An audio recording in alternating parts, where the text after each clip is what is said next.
Magandang buhay mga kananay, magluluto ako ng chicken. Yung chicken mga kananay, ginawa ko siyang butterfly. Hinati ko lang sa gitna. At nilamasan ko lang yan mga kananay ng asin, pamintang durog, at saka konting seasoning. Tapos bawang. Yung bawang mga kananay, hiwain mo ng maliliit. Parang dikdikin mo siya ng maliliit at ilamas mo siya sa buong manok. O yan, di ba mga kananay? Pagkatapos mo lamasan, kung hindi ka nagmamadali magluto, pwede mo siya ibabad ng 15 minutes o 1 hour kung hindi ka nagmamadali.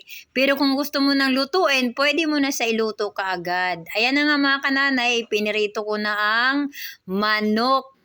Mga kananay, ang pagprito niyan, unang prito, wag mo na masyadong luto. Yung pero magkunting brown lang siya ng konti, hahanguin mo yan mga kananay at patutuluin mo siya ng mantika, palalamigin mo siya sandali.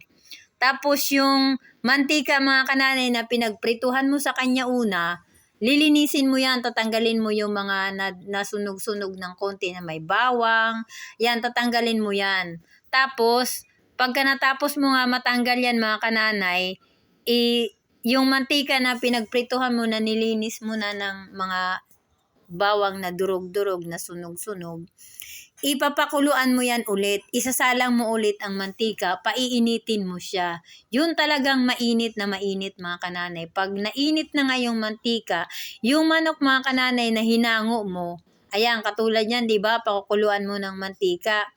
Pagkahango mo ng manok, mga kananay, yung nakatulo na, yung lumamig na ng konti, ibalik mo siya sa kawali na mainit ang mantika. Ayan.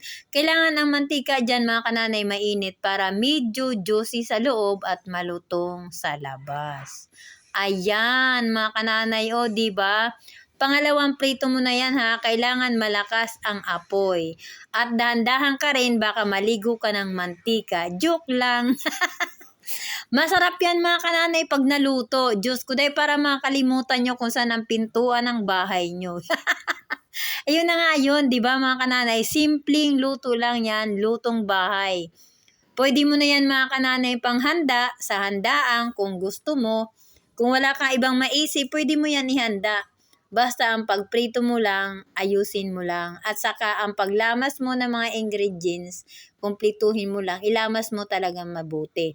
Kasi napakadali lang yun mga kananay lutuin, as in, napakabilis lang. Basta may buo ka lang manok o may prito ka ng manok, para ka na din umorder sa mga restaurant. O diba, may sarili ka ng restaurant sa kusina mo. Mga kananay, ayan na nga, dahil naluluto na ang manok, pinag-iisipan ko na siya mga kananay hanguin. Sisilipin ko na yung kabilang side. Kasi kailangan ko siya mga kananay baliktarin.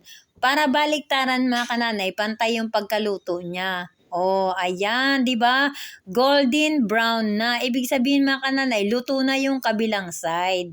Dahil nga naluto na yung kabilang side, o 'di ba? Ibig sabihin mabilis na lang. Kakain na tayo. O hindi pa nga luto eh. Pero mga kananay, malapit na siya maluto. O, di ba? Ayan na. Mamaya lang konti, hahanguin na natin yan, mga kananay. Ayan. Ihahango na natin yan at malapit na tayo hiwain. Ayan na nga, mga kananay. Hinango ko na nga at nako yung anak ko, parati na siya nakatingin sa aking likuran. Sabi niya, ang bango daw. Parang gusto na daw niya talaga kumain. Sabi ko, wait lang, nakihiwain muna natin. O diba, ayan na nga, hihiwain ko na nga mga kananay, malapit na dahil hiniwa na. Kain na tayo mga kananay, simpleng ulam pero masarap. Mabilis lutuin sa sarili mong kusina, wala kang problema basta may buo kang manok, na masarap, simple lang ang pagluto niyan.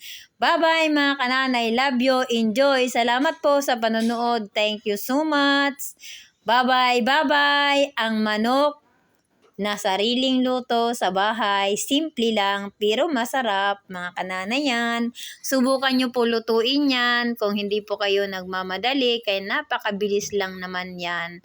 Pwede na yun mga kananay panghanda, kung anong handaan ang gagawin nyo, masarap din yan. Ayan na, hinihiwa ko na siya. Mga kananay, maraming salamat po, bye bye, love you.